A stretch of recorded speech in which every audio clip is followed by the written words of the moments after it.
Hey, Soul Stories fam. We've got a sweet and totally swoon-worthy love story for you today. Let's jump in.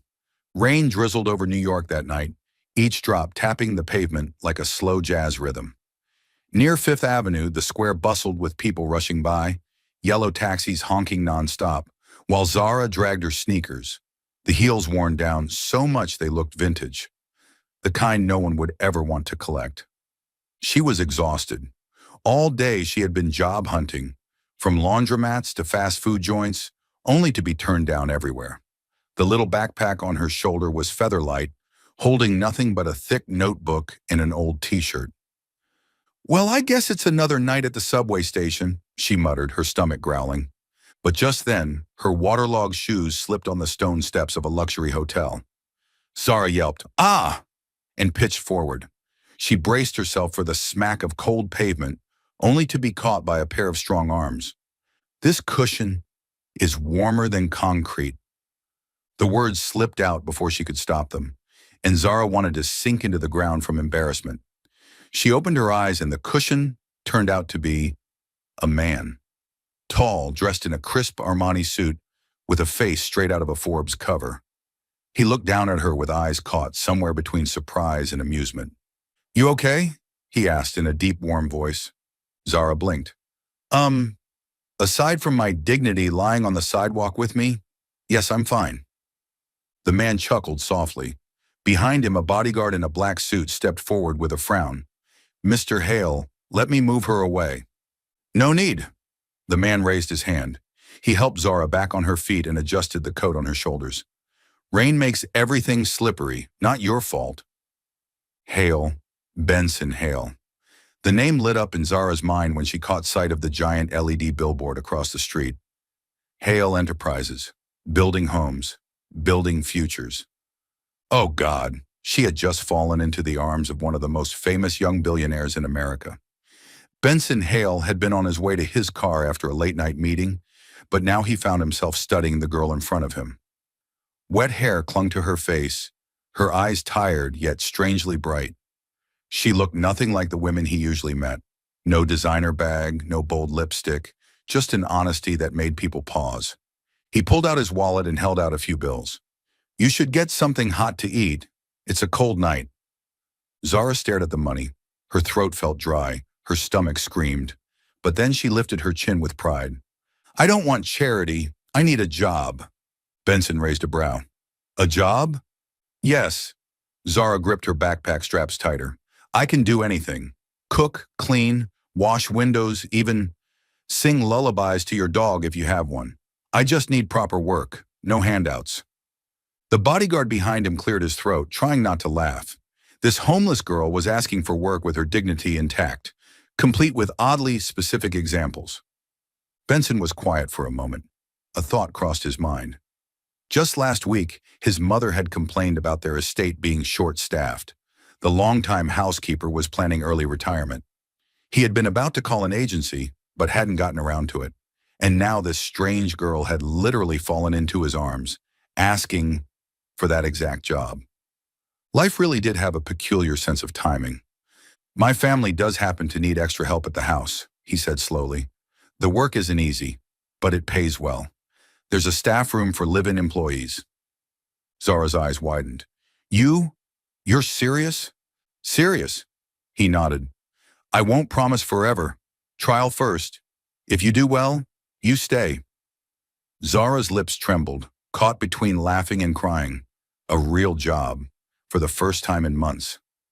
"I'll give it everything I've got." "Good." Benson held out his hand.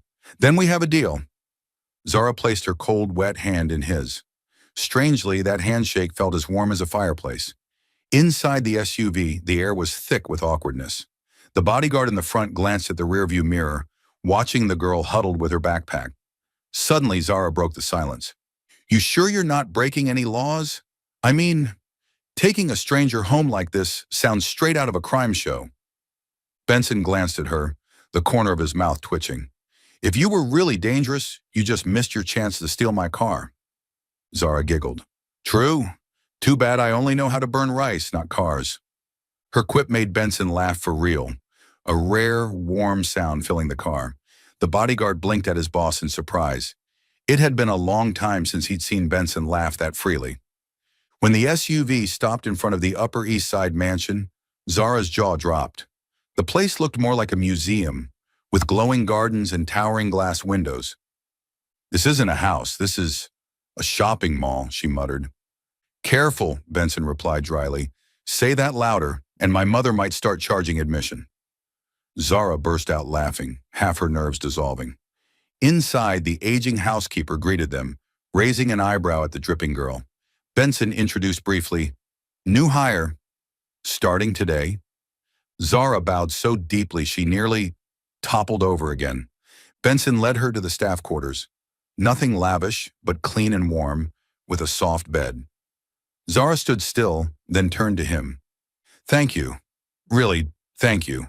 I won't let you down." He gave a short nod. "Get some rest. Work starts tomorrow.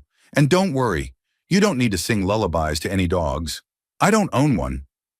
Zara covered her mouth, laughing. "Then maybe I'll sing one for you." Benson froze, eyes flickering in surprise.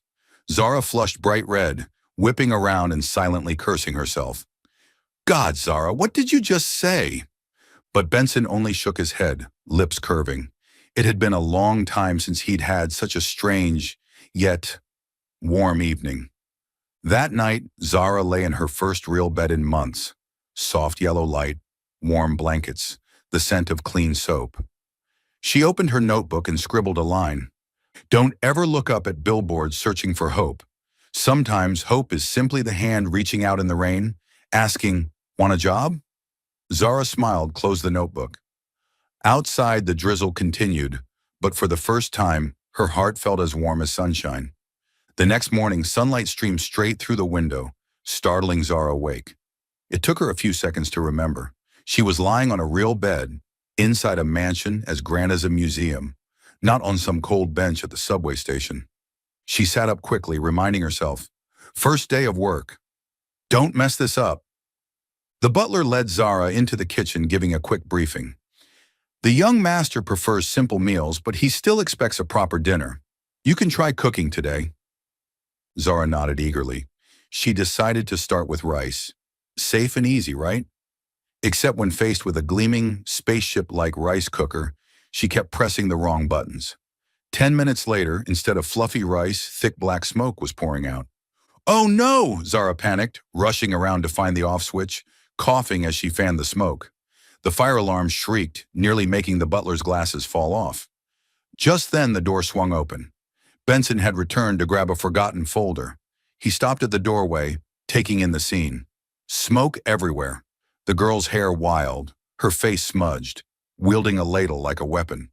"Should I be worried this place is about to explode?" he asked, half serious, half exasperated. Zara spun around, coughing. "I swear I was only trying to cook rice. Don't burn your house down." Benson froze for a second. Then he laughed. A genuine laugh, deep and warm enough to make Zara stand there in shock.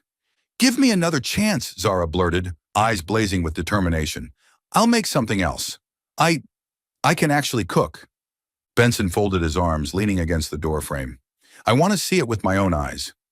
Zara immediately pulled chicken and vegetables from the fridge, marinating them with garlic, pepper, lemon, and honey. When she dropped a few carrot slices on the floor, she improvised. "I was just testing how sharp the knife is." The butler turned away, shoulders shaking from suppressed laughter. Slowly, a rich aroma filled the kitchen. Tangy, sweet, and warm. The smell of burnt rice faded, replaced with something that made stomachs growl. When Zara finally served honey lemon chicken with roasted veggies, she was nervous. "If you don't like it, I'll eat all of it myself. Consider it self-punishment." Benson cut into the chicken with his fork and took a bite. Silence stretched. Zara held her breath. At last, he looked up, the corner of his lips curving. "Better than what I had at the restaurant yesterday." Zara's eyes widened. "You're not joking?" "No," he said firmly. "If you keep cooking like this, I might get too lazy to eat out again." Zara blushed while the butler gave a subtle nod of approval. "Seems we may have found our new cook." That evening, as Zara was cleaning up, Benson came back to fetch a glass of water. He paused at the doorway, watching her fuss with the dishes. You did well today, he said. Zara turned, smiling sheepishly. Better than filling your house with smoke, at least? Benson chuckled.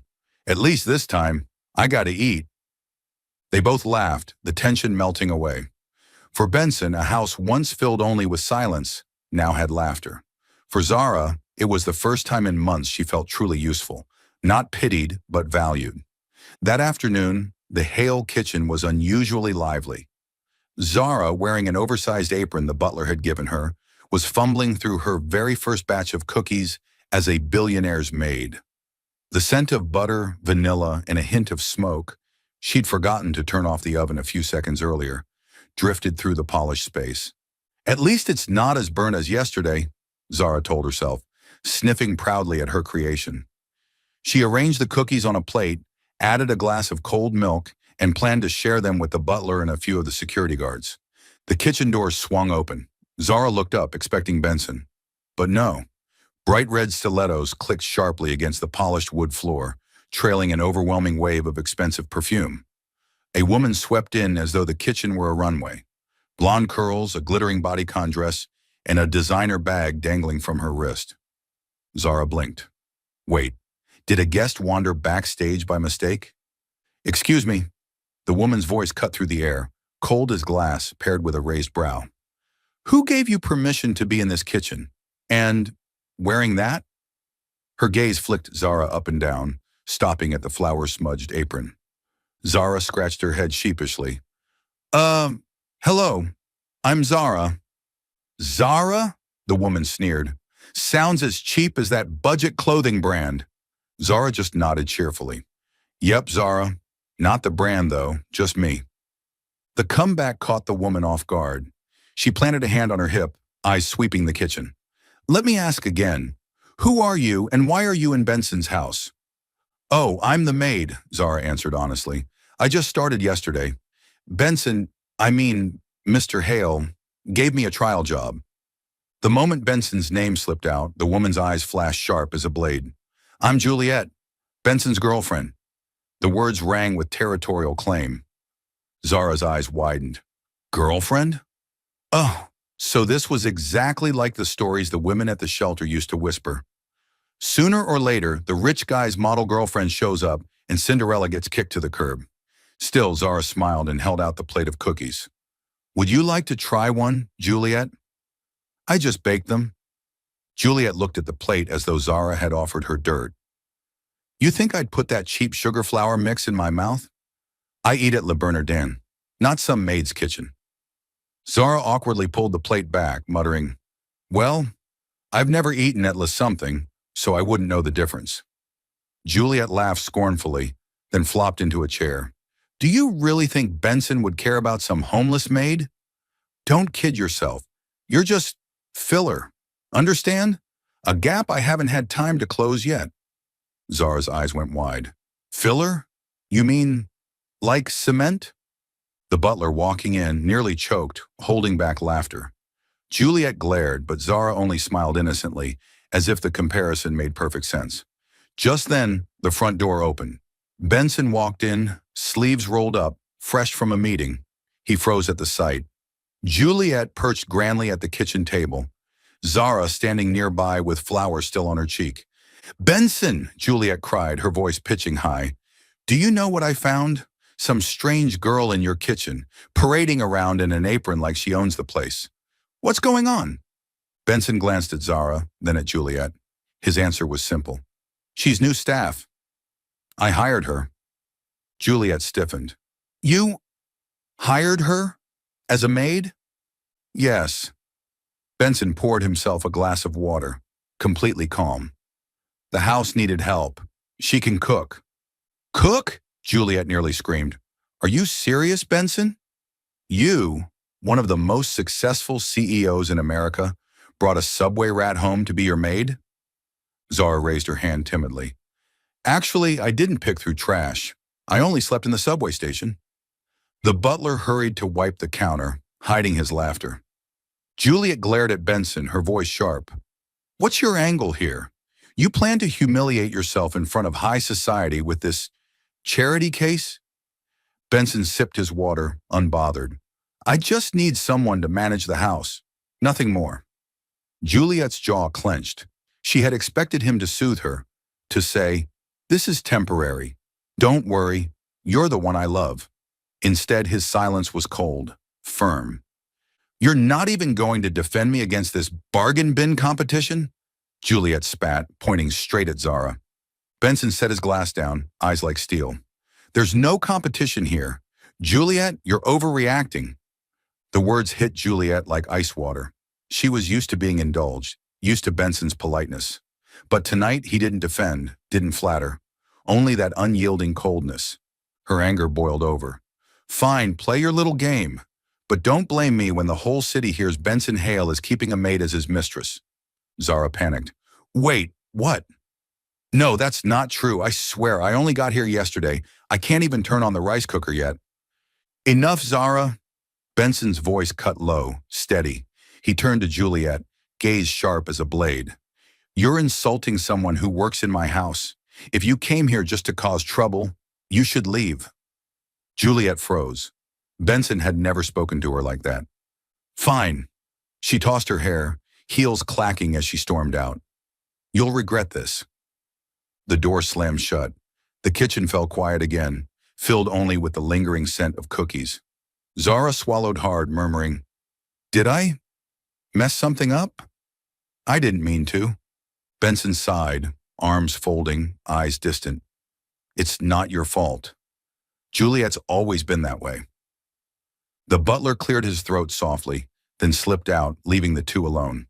Zara glanced at the plate of cookies, then nervously offered them again. Would you try one? I promise they're not burnt this time. Benson's eyes flickered.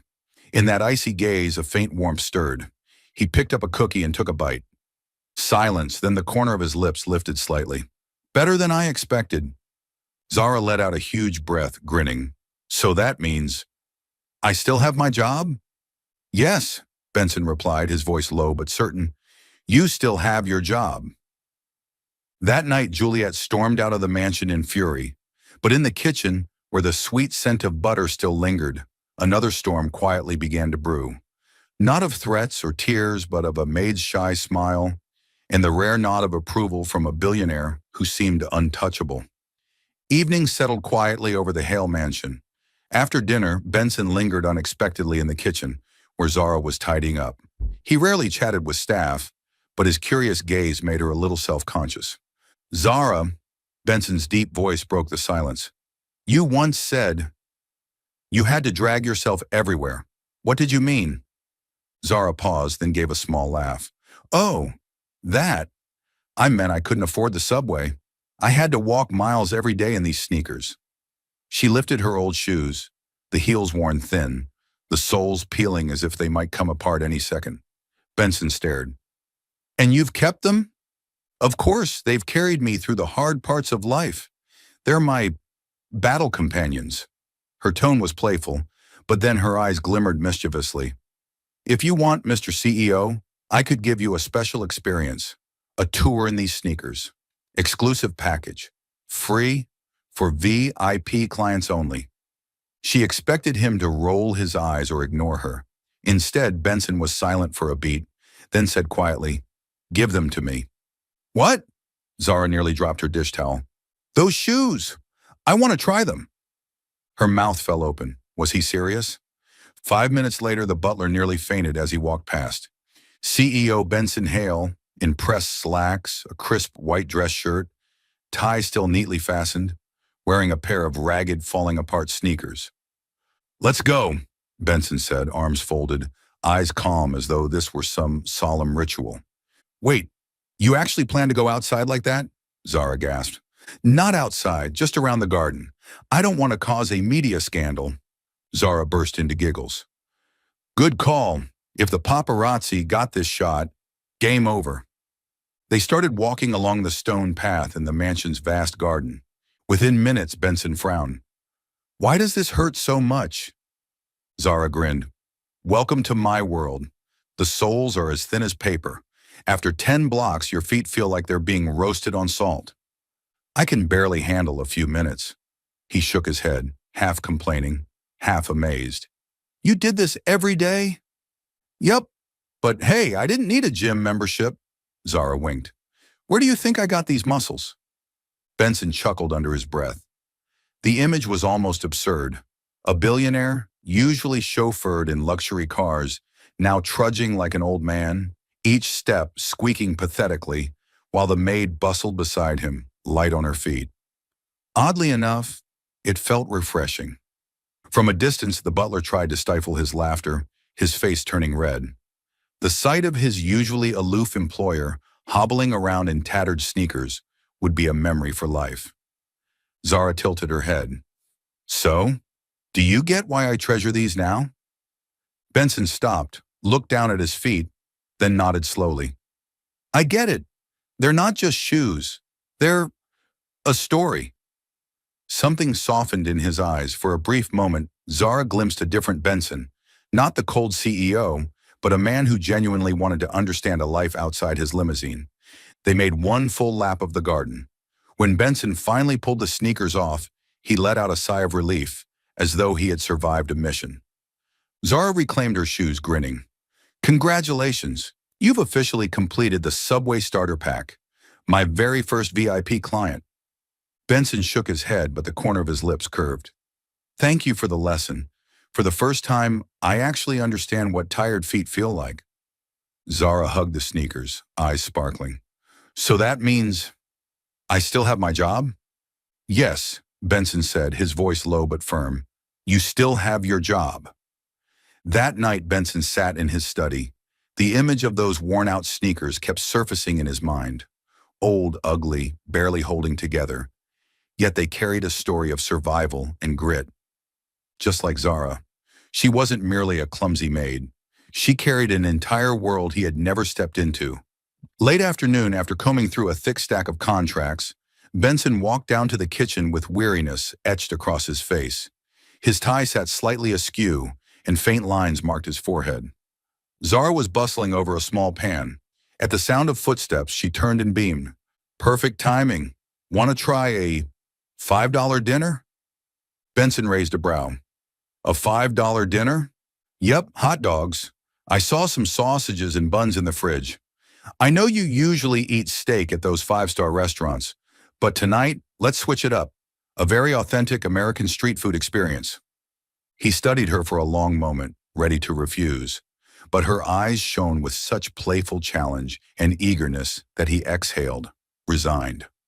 All right, but if I get food poisoning, you'll take responsibility. Deal, Zara grinned, rolling up her sleeves.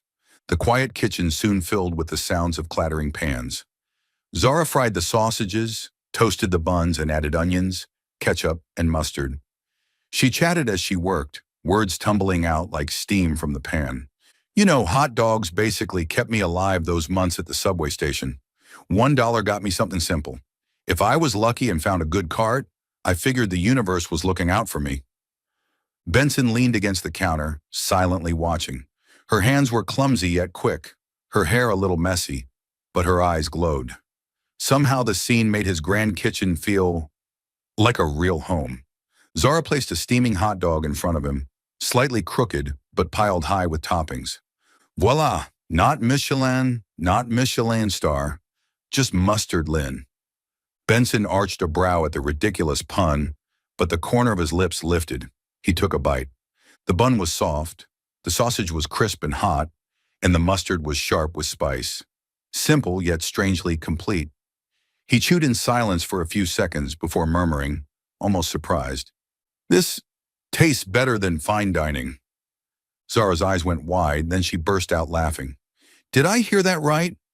Mr. CEO, who once spent $500 on a steak, just admitted a $5 hot dog is better? Benson nodded, sincere.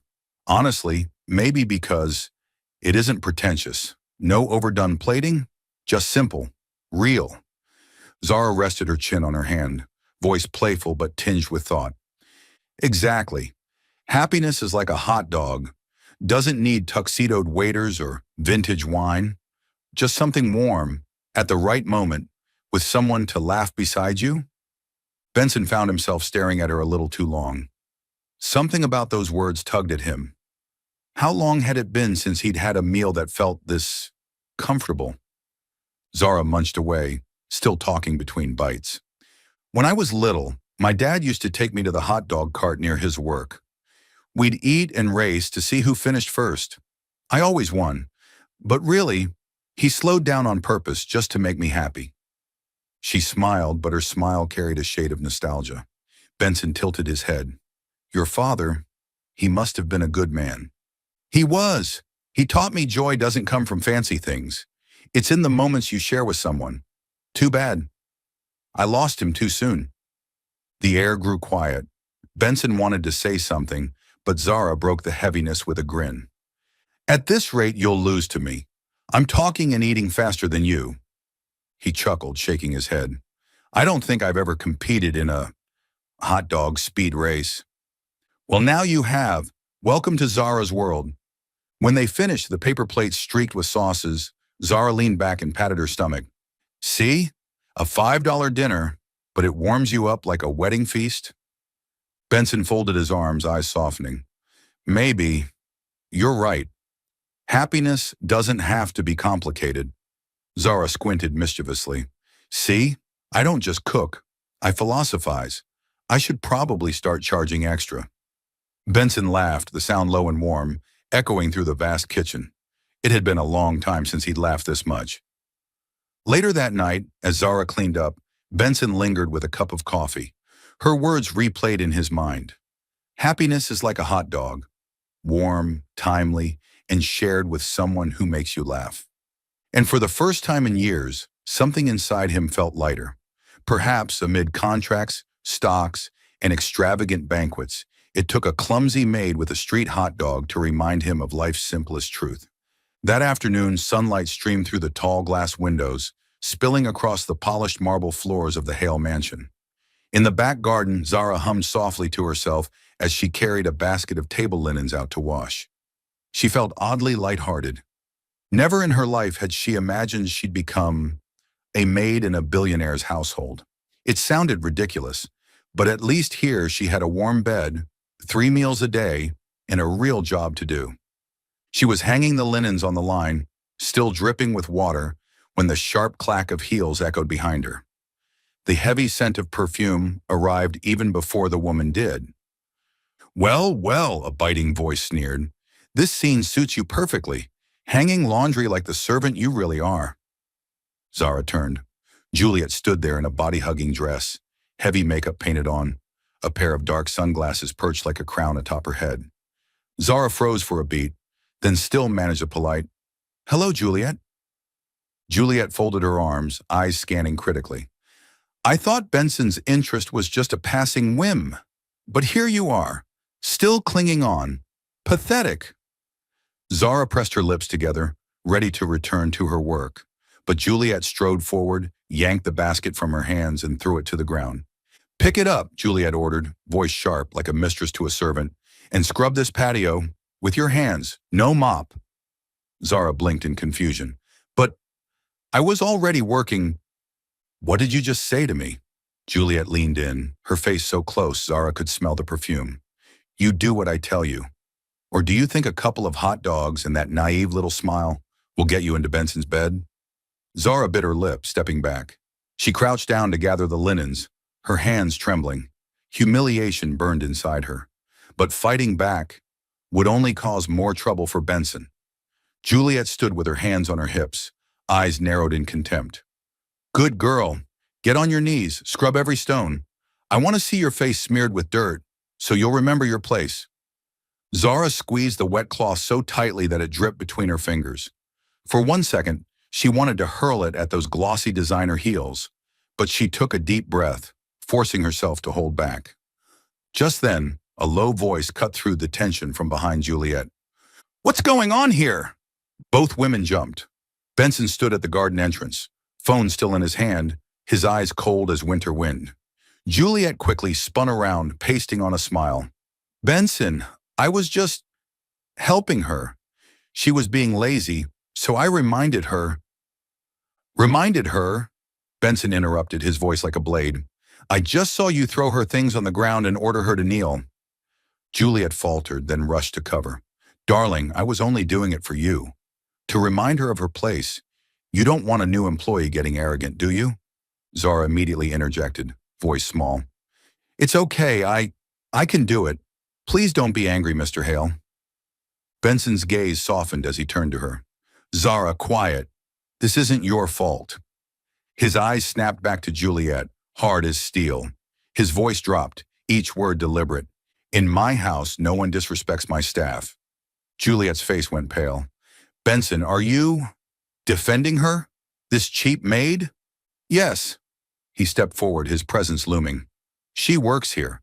She deserves respect. And you, Juliet, you don't live here. You don't pay a dime toward this house. You have no right to order or humiliate anyone. Color flared in Juliet's cheeks. She tried to laugh it off. You're really throwing me out over some nameless nobody? Yes, Benson said flatly. Leave. Now. Juliet's jaw dropped. In all their years, Benson had never spoken to her so bluntly.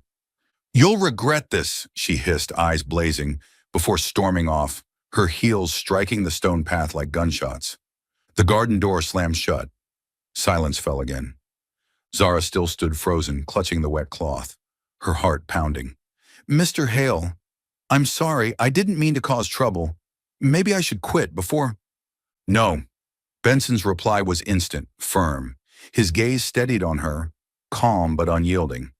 Zara, in this house, you bow to no one except the work itself. I hired you because I need someone who actually works, not someone to be humiliated. You're not going anywhere. Zara's eyes widened. No one, except her father long ago, had ever stood up for her like that. Her throat tightened. She wanted to speak, but the words wouldn't come. Benson stepped closer, picked up the basket Juliet had tossed aside, and placed it gently back in her hands. Keep doing your job, and next time Juliet, or anyone insults you, come to me. I'll handle it. Zara nodded faintly, eyes glistening, but a small smile broke through. Thank you. Benson gave a curt nod. His expression was still cold when he thought of Juliet, but when his eyes fell on Zara, his voice softened. You work here, Zara, and in my house, no one is allowed to look down on you. That night, alone in her room, Zara replayed the scene again and again, Benson's voice ringing in her ears. In my house, no one disrespects my staff. To her, it wasn't just about defending a maid. It was recognition, proof that she had worth, that she deserved respect just like anyone else. She hugged her notebook to her chest, smiling faintly. For the first time in years, she felt she had found more than a job. She had found a home. Still following the story? If this story found you outside of Soul Stories, we invite you home, to where every touching tale begins with truth, hope, and heart. On Saturday morning, the Hale mansion was quieter than usual. Benson sat in his study, eyes fixed on his laptop as streams of numbers flashed across the screen. The butler had just brewed a pot of Earl Grey when the doorbell rang. The door opened to reveal an elegant woman. In her early 50s, tall, sharp-featured, but with warm eyes. Dressed in a navy dress and a string of pearls, she didn't need to flaunt anything. Her very presence carried the dignity of New York's high society. Madam Hale, the butler bowed slightly. Good morning, Arthur, she nodded. Is Benson home? Yes, ma'am, he's in the study. Zara, who had been wiping the coffee table in the living room, looked up and froze. This must be his mother. Heart skipping, she quickly set the cloth aside, stepped forward, nerves rattling as she tried to sound polite. Good morning, ma'am. It's a pleasure to meet you. The woman paused, her eyes scanning Zara from head to toe. There was a flicker of surprise at the sight of a young girl with a smudge of flour still on her cheek, bowing so respectfully. Too flustered, Zara blurted out, Good morning, Mom. Ma'am. Sorry, slip of the tongue. Her face turned crimson. God, why had she just called her mom on the very first meeting? To Zara's relief, Mrs. Hale let out a soft laugh, a rare smile that softened her stern face. That's all right, dear. An endearing mistake. Zara bobbed her head repeatedly, her heart thundering. While Benson was still in the study, Mrs. Hale gracefully took a seat on the sofa, her curious gaze settling on Zara. And who are you? I've never seen you here before. Zara hurried to answer, voice a little shaky. I'm Zara. I was recently hired as a household helper. My main work is cleaning, cooking, and assisting Mr. Arthur. I see. Mrs. Hale nodded slightly, eyes thoughtful. So you must be the girl who baked the cookies Arthur mentioned. Zara blinked. Arthur told you? The butler cleared his throat and looked away, but Mrs. Hale smiled. He said they were a little crooked, but the flavor was unforgettable. Zara flushed, lowering her head. Yes, I'm still clumsy. Clumsy is fine, Mrs. Hale said gently, as long as you're sincere. That afternoon, Zara decided to prepare a simple meal. After much thought, she chose chicken pot pie, a humble dish of stewed chicken and vegetables in a golden crust, the kind of comfort food you'd find in an American family home. Arthur eyed her kneading dough, tilting his head. Are you sure? Madame Hale is accustomed to French cuisine and Italian fine dining. Aren't you worried she'll think this ordinary? Zara smiled. I don't have anything fancy to impress her with, but at least I can bring a meal made with heart, and I believe everyone needs comfort food sometimes. Arthur studied her for a moment longer, then nodded. Benson came down to the dining room when the aroma of the food spread through the house. He was surprised to see his mother at the table, and Zara placing a steaming pot pie in the center, the crust golden and fragrant. Mother? Benson raised a brow. Why didn't you tell me you were coming? You were busy. I didn't want to bother you, Mrs. Hale replied calmly, then glanced at the dish. And this is... Zara quickly explained. Chicken pot pie, ma'am. A simple dish, but hearty and nutritious. I thought you might enjoy it. Mrs. Hale cut into the crust, steam rising from it. She took a bite. For a few seconds, silence hung in the air. Zara held her breath. Then Mrs. Hale nodded slowly. Delicious, very delicious. Benson's eyes flickered with surprise. He knew his mother's palate was notoriously discerning. Yet now she not only took another bite, she even offered Zara a rare smile. During the meal, Zara didn't try to impress. She poured more tea, set out napkins, and shared a small story about her father. My dad loved pot pie, she said softly, eyes growing distant. Every time he came home tired, I'd bake one. He'd always say, Zara, you make this better than the bakery. I never knew if he meant it or just wanted to comfort me. But I believe if someone eats what you cook and feels lighter, that's the happiest thing in the world. The room fell quiet. Mrs. Hale set her spoon down, gazing at Zara with something deeper in her eyes. My dear, her voice dropped warmly. You just described something I've always believed. A house can be large, a table grand, but without warmth in the food, it's nothing but empty ritual. Benson sat still, his expression shifting. He rarely heard his mother speak with such sincerity. After lunch, as Zara cleaned up, Mrs. Hale didn't leave right away. She followed her into the kitchen, watching as the girl washed dishes and wiped counters. You don't seem like any housemaid I've met before, Mrs. Hale said thoughtfully. Zara startled, glancing back. Do you mean I'm too clumsy? Mrs. Hale chuckled, shaking her head. Number, I mean, you're genuine. You don't flatter, you don't pretend. I like that. Zara flushed, ducking her head. Thank you, ma'am. Mom. Ma'am. Both of them laughed. When Mrs. Hale finally prepared to leave, Benson escorted her to the door. Before stepping into the car, she turned to him, then subtly tilted her head toward the kitchen, where Zara was fumbling with a dish towel, dropping it and chuckling at herself. I like that girl, Mrs. Hale said softly. I don't know why, but I feel she brings something into this house. Something you've been missing for a long time. Benson didn't reply. His eyes lingered on Zara from afar, watching her clumsy, endearing movements. He sighed, though the corner of his lips tugged upward in the faintest smile. Late at night, the kitchen was quiet. Benson carried in a stack of media proposals and laid them on the table. The cover read in bold, Hail, Future Towers. He poured himself a glass of water, hesitated for a beat, then called softly, Zara, could you help me with this as just a regular person? Not as staff, not as an expert, just someone passing by who happens to see this campaign. How would it feel? Zara, still peeling an apple, looked up. You mean, like I just passed a billboard or scrolled past an ad, and then give my honest reaction? Exactly. I need an outsider to be blunt. She wiped her hands and perched on the edge of a chair. Benson pulled up the first slide, a glass tower shot from below, gleaming with the slogan, "Build up your life." First impression? He asked. Zara stared for a few seconds, then shrugged. Pretty, but cold. I feel shut out. Like the building is saying, if you want to reach me, crane your neck higher. If I were someone just worrying about this month's rent, I'd scroll right past. There's nothing that says, this is mine. Benson fell quiet. What would you want to see instead? Something at eye level, Zara said slowly. A window lit up, a warm kitchen lamp, wet shoes left by the door, a dish towel hanging by the stove. Things that whisper, people like you live here. He clicked on the slide labeled Key Message. The words appeared, Dream high. We'll take you higher. If people are already tired from climbing, Zara said with a faint laugh, they don't want to go higher. They want to stand steady, to breathe. If you were writing from that feeling, Benson asked, what would you say? Zara asked for a pencil and scribbled on the margin. Home is where you can breathe easy. Don't make me look up. Open the door and let me in. The key, not the fine print.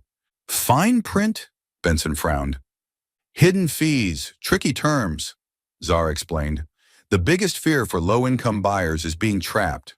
Price sheets with loopholes, customer hotlines that never answer. If you want their trust, say it out loud.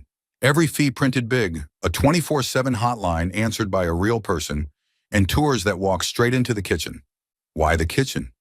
Because the kitchen is the heart of a home, Zara smiled. Showrooms love to show off the living room, the sofa, the view.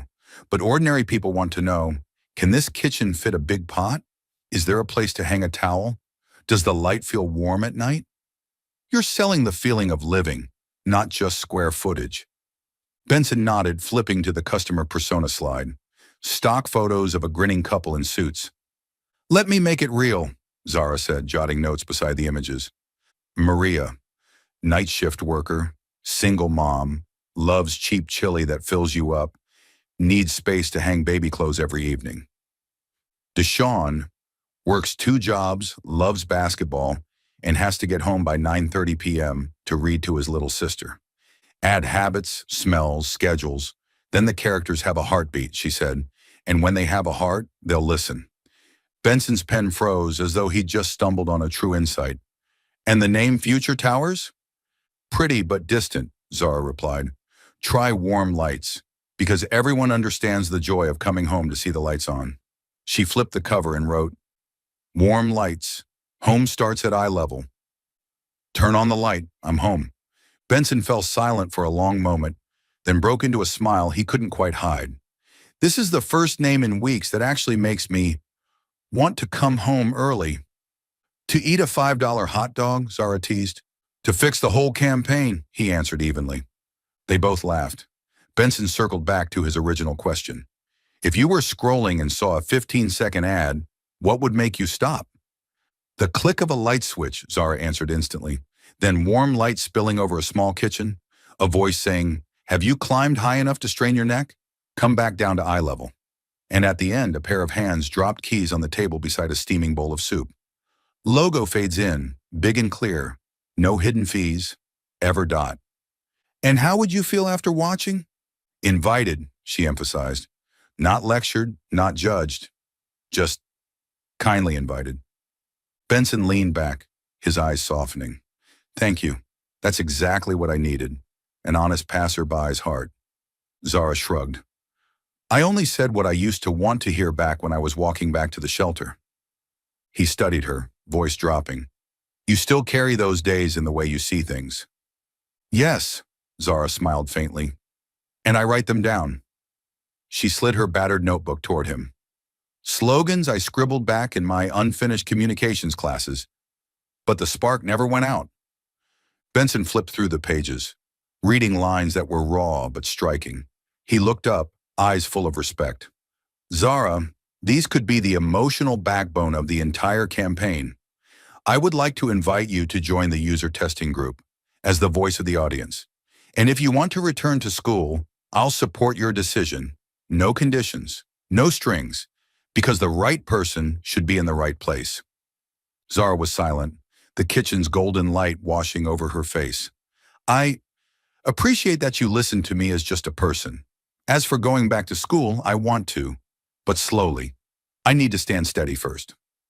Benson nodded, not pressing. Then go slow. I'll be here. Keeping the lights on. Zara's eyes shimmered, a small smile breaking through. Then I'll try to write words as warm as a kitchen lamp. And I'll make sure the fine print disappears, he said, half joking, half serious. They packed away the papers. Just before leaving the kitchen, Benson glanced back. Thank you for helping me feel this campaign, in every sense. Tomorrow, I'll present the revised warm lights to the team. If you're free, drop by the meeting, as our passerby.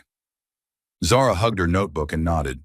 When the door closed, she scribbled one last line in the margin. If you want ordinary people to listen, don't speak high. Speak warmly. She set the pencil down, eyes lingering on the kitchen lamp. Warm, real, and close enough. Exactly at eye level for those still finding their way home. That afternoon, the atmosphere in the Hale mansion was heavier than usual. Benson had just returned from the construction site, his tie loosened and his shirt still dusty. He hadn't even stepped into his study when a familiar gravelly voice called from the living room. Benson, we need to talk. His father, Richard Hale, sat upright in a leather armchair, a glass of whiskey swirling in his hand.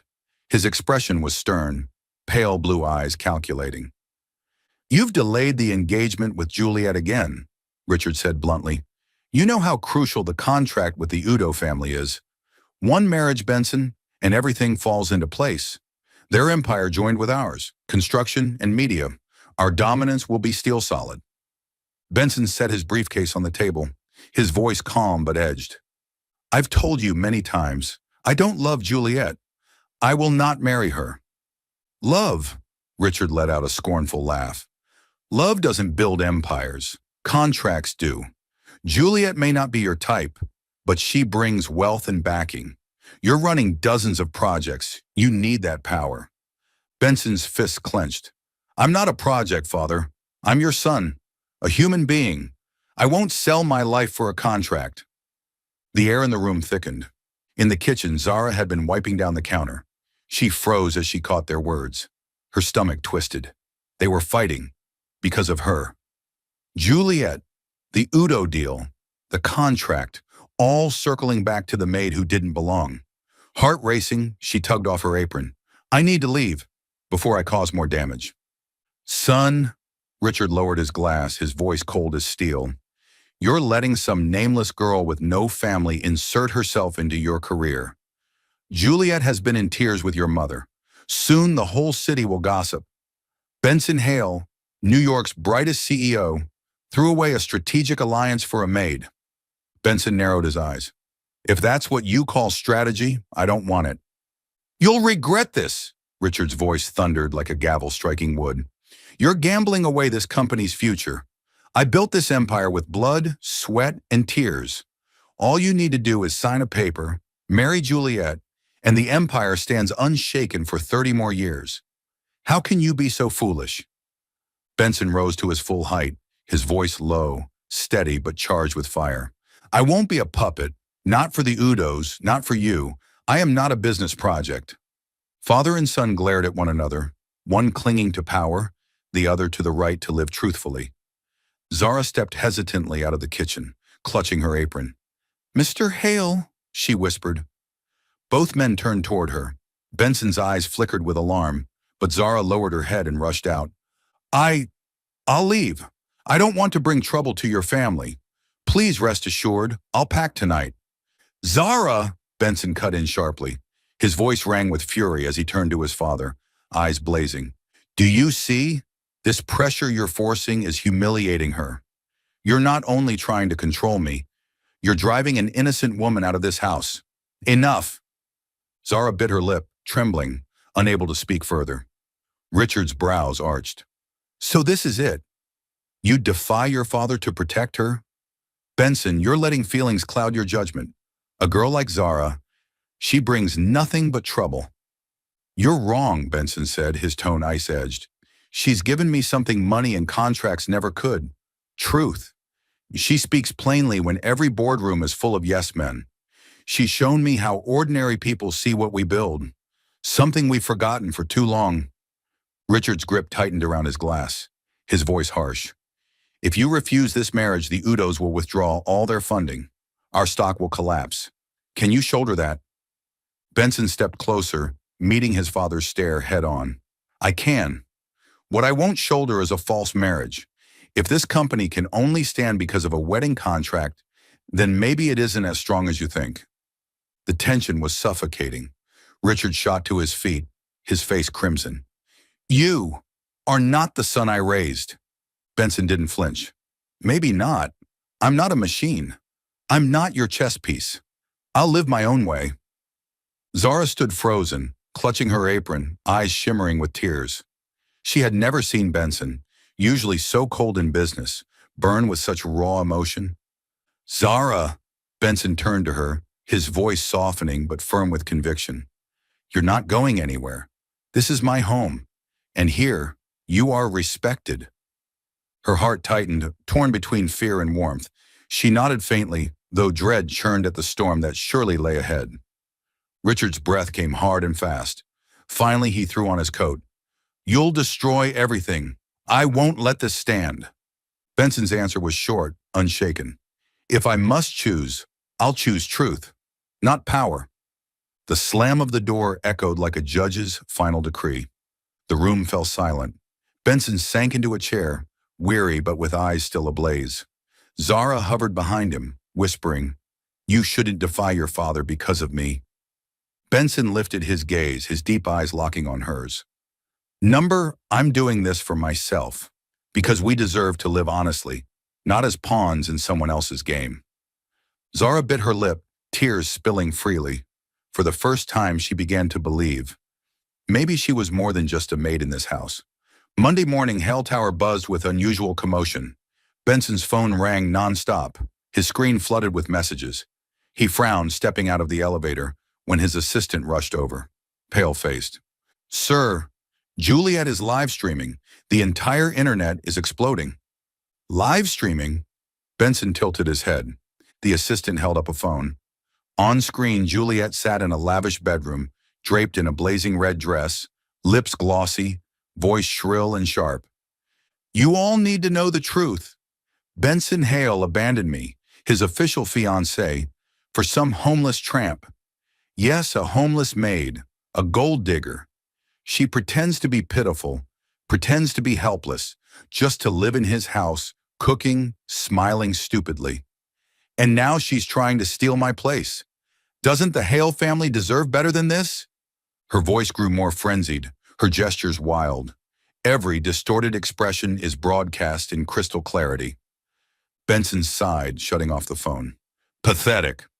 Back at the Hale Mansion kitchen, Zara sat frozen, her cheap phone trembling in her hands. Comments streamed across the screen. Wait, did she just call her homeless? ITF. Juliet sounds jealous of... That maid cooked for Benson? Lucky dude. Gold digger? More like gold-hearted if she helped his mom. Zara's chest tightened. She didn't care what strangers thought of her, but being dragged onto the stage of thousands of screens by Juliet felt unbearable. She was about to shut the phone off when a new message blinked. Zara, don't pay attention. Trust me. B. She inhaled deeply. At least he was still on her side. Meanwhile, in Richard Hale's law office, the senior Hale received the link. His secretary advised him to turn it off, but he continued to watch. Juliet's voice climbed higher, shrieking into the camera. Benson doesn't understand anything. I am the future of Hale Corp. I deserve to be the CEO's wife, not some rag picker maid. Who agrees, hit the like button, and if not, get out. Richard's brows furrowed. The way Juliet barked at viewers, insulting her audience, flaunting designer bags and cars, sneering, girls like Zara are born only to scrub my floors. It was brazen, vulgar. He sipped his whiskey, for the first time in years, feeling a chill along his spine. This was the daughter-in-law I chose? The live stream dragged on for nearly 40 minutes. With every passing minute, Juliet's arrogance lay bare. She mocked, she ranted, She showed the ugliest version of herself, and the internet devoured it.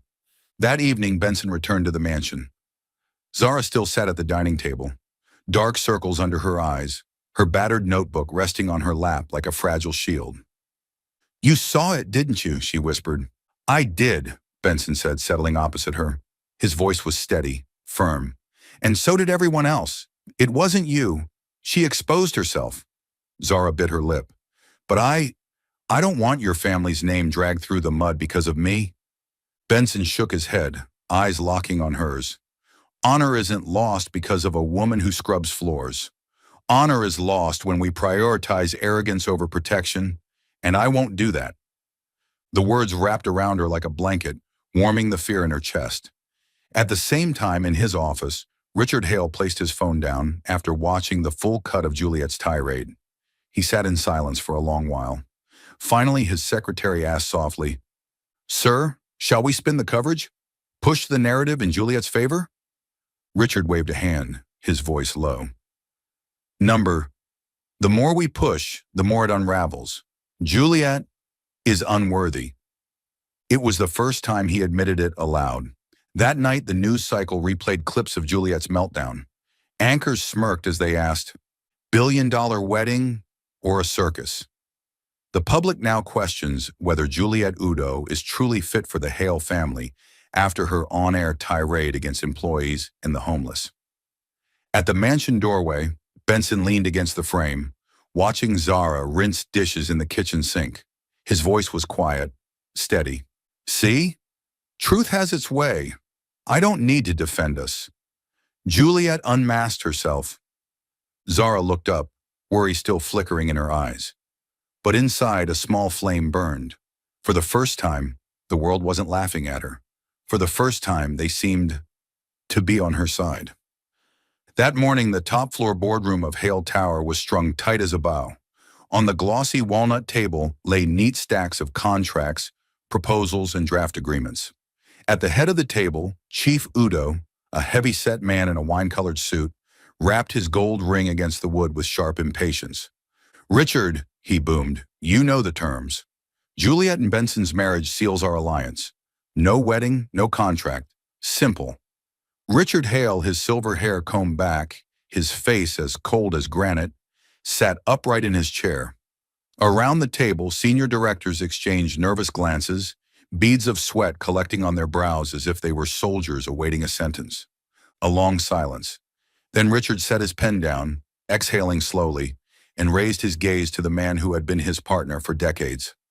"Chief," he said firmly, "you've been my friend for years. But today I need to make something clear. I choose my son, not your deal." The room went dead quiet. One director nearly choked on his coffee. Chief Udo's face flushed red. "You would sabotage this alliance? For a homeless girl?" Richard rose slowly, his voice low but sharp as a blade. "Not because of her, because I finally see the truth. Juliet does not respect my son. She does not respect my family. She doesn't even respect herself. A marriage like that would poison everything, including your precious contract. I will not sell my son's happiness to anyone." At the far end, a director couldn't help but mutter a quiet, "Whoa." Chief Udo slammed his palm on the table. "You'll regret this. My company will pull our investment immediately." "Then pull it," Richard replied, eyes burning with a strange new pride. "I built this empire with my own hands. I will not let it stand on my son's misery." He turned and strode out. Behind him, anxious executives hurried after. "Mr. Hale, but the stock—" He cut them off with a raised hand. "Stock prices fall and rise. I have only one son. I will not lose him." That afternoon, Richard returned to the mansion. The house was oddly still. Entering the living room, he found Benson standing at the window, while Zara fumbled nervously with a suitcase in the corner. She spun around, startled. Mr. Hale." Richard froze at the sight of the suitcase. "Where are you going?" Zara lowered her eyes, voice small. I don't want to cause more trouble. I know the Udo contract matters. If I leave, things will be easier." A pause, then to her shock, Richard let out a dry laugh. "You think I'd choose a contract over my own son?" Benson turned, startled. Zara stared, wide-eyed, unable to believe her ears. Richard stepped closer, pressing his hand on the suitcase lid, which shut it. I just walked away from that contract. Chief Udo stormed out in fury, but for the first time in years, I feel at peace. You really did that? Zara whispered. Yes, he nodded. Because I finally understood. Love and respect are the only true foundations, not contracts, and because my son deserves to live happily, not as a pawn. Zara's small hands tightened. Her heart trembled. For a moment, it was as if she were hearing her own late father speak. Tears threatened, and she quickly wiped them away. Child, Richard said softly, his voice uncharacteristically gentle, you made me see Benson smile, truly smile, something I had forgotten how to notice. So, don't go anywhere. Stay, as part of this family. The room fell still, save for the steady ticking of the clock. Zara choked out a whisper. This is the first time anyone's ever called me part of a family. Benson moved to her side, gently taking her hand. Because you deserve it, Zara. Through tears, she let out a shaky laugh, awkward but bright. Then, sorry, I guess this suitcase isn't even packed properly. Richard chuckled, a rare, light laugh of relief. Good, because from now on, you won't need a suitcase. This house is your home too. That evening, the three of them sat down together at the table. No lavish steak, no extravagant feast, just a simple pot of soup Zara had made. Yet for the first time, Benson and his father shared a meal without conflict. Zara looked at them across the table, her chest swelling with warmth. After years of drifting, she had finally found what she had been missing. She had found a family. The Warm Lights campaign had become a media sensation in New York. Gone from Fifth Avenue was the cold image of a skyscraper scraping the clouds. In its place, a simple photo of a rain-soaked doorway, a pair of wet sneakers left on the step, a golden kitchen light glowing through the window. Bold letters declared, home starts at eye level. News outlets reported nonstop. Hale Corp triples pre-sale projections in just 6 weeks. Investors call it the miracle of sincerity. The public buzzed, a CEO who actually listens to ordinary people, this is the future. Of all the praise, Benson only remembered one moment. Zara scribbling absent-mindedly in the kitchen. Home is where you can breathe easy. He knew, without her, this campaign would never have lit up people's hearts. That night, Benson led Zara up to the rooftop of Hale Tower. High above, the New York night wind whipped around them, the city lights blazing to the horizon. Zara gasped. Oh my God, I've never stood anywhere with a view of all Manhattan like this. Benson stood beside her, smiling faintly. You once gave me the experience of walking a garden path in a pair of tattered sneakers. Tonight, let me give you something in return. Zara laughed, remembering. The CEO in a tailored suit stumbling around in broken sneakers, while the bodyguard nearly bit his tongue to keep from laughing. It was unforgettable. You still remember that? How could I forget? That was the day I understood what it means to walk in someone else's shoes. And that was the day I realized I wanted to walk beside you. Zara turned, eyes wide. Benson, he drew a deep breath, then suddenly dropped to one knee right there on the rooftop. She froze. Wait, what are you? From a black velvet box, Benson revealed not just a sparkling diamond ring, but a pristine pair of white sneakers. They weren't ordinary sneakers. Golden charms dangled from the laces, each set with tiny diamonds that glittered beneath the city lights. Zara, Benson said, looking up at her with unwavering sincerity, these shoes once carried you into my house. Now I want them to carry you into our future. Zara was stunned. In her mind, the journey rewound. Those battered sneakers stepping into the Hale mansion, nights laughing over hot dogs, the first time he defended her from Juliet, the moment his mother smiled over her humble pot pie. And now those shoes, reborn in white and sparkling, were leading her into another chapter. Tears streamed down her cheeks, but laughter bubbled out. You are ridiculously romantic. Then let me be ridiculous. Benson's voice turned rough. Will you say yes? Zara burst into tears, nodding repeatedly. Yes. 1,000 times, yes. He slid the white sneakers onto her feet, then slipped the ring onto her finger. Zara looked down, half laughing, half sobbing. Oh, God! Who proposes with shoes? I have to tell the world about this. Tell them, Benson chuckled. Let them know a pair of sneakers brought a homeless girl into the heart of Hale Corp. Zara threw her arms around him, clinging to him in the rooftop wind, the city glowing below. For the first time in her life, home wasn't a faraway concept. It was here, warm in his arms, bright in his smile, and sparkling in the diamond-studded sneakers carrying her into their future. 2 springs later, Zara stood in a white graduation gown, the diamond-charmed sneakers on her feet sparkling under the sun. Her communication degree trembled in her hands, but her heart was steady. Down in the crowd, Benson held up a handmade sign. Proud of you, Warmlight. Zara burst into laughter through her tears. This wasn't just a diploma, it was the revival of a dream once deferred. From that day on, she balanced supporting Benson with Hale Corp's communication strategy while nurturing a dream of her own. Warm Voices, a nonprofit that taught storytelling skills to the poor, the homeless, and immigrant workers. The tiny office near the subway station buzzed with the clatter of keyboards and the smell of cheap coffee. Yet every story written there lit up like a flipped switch. Meanwhile, Benson became a media phenomenon known as the CEO who married his maid. Instead of avoiding it, they turned it into inspiration. On live television, Benson smiled and said, Yes, I married the maid because she taught me that a warm kitchen light is worth more than a cold tower of glass. Zara added, and because the work of caring for people is never small. The audience rose to their feet in thunderous applause. And Juliet, after her spectacular fall, she was forced to work for real. No gowns, no live streams flaunting designer bags, just a desk job at an ordinary advertising agency. The first time she received sharp feedback from her boss, she bit her lip and endured, rather than screaming. A year later, Juliet quietly attended a Warm Voices workshop, sitting at the back of the class to write her 100 words. Before leaving, she slipped a small scholarship envelope onto the table. Zara only nodded. No hug, no apology needed. Humility had finally begun. The wedding took place at a countryside farm beneath a blue sky and wildflower fields.